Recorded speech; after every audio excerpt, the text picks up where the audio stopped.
Assalamu alaikum wa rahmatullahi wa barakatuh. Everybody likes to say that Al-Ghazali killed philosophy or brought about a decline in thinking in the Muslim world because he wrote a book called The Incoherence of the Philosophers.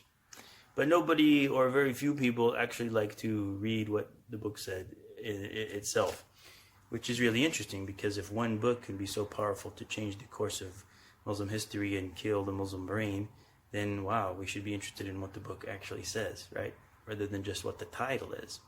So the purpose of this course, this 5-week course, will be to look closely at some of the arguments that he actually made in the book in discussion 1 of that book.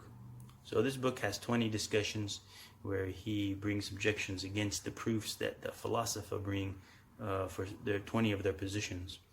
And the first of these discussions is the largest, and it deals with their position that the world is pre-eternal, or has existed from eternity and did not have a beginning. Therefore, Ghazali has brought his refutations against 4 of their arguments in the first discussion. In doing so, of course, we also have to look at the arguments of the philosophers, or the Falasifa, to whom Ghazali is objecting, and that's basically Ibn Sina and sometimes Al-Farabi.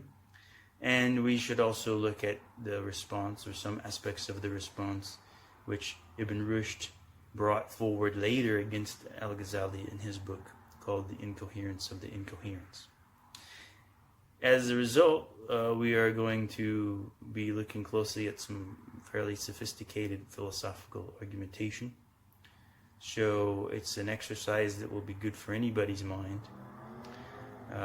That is because we are really interested in examining and analyzing the arguments which each side brought in favor of their position, rather than simply recounting the opposing positions themselves, which is just an exercise in recounting and is not critical at all.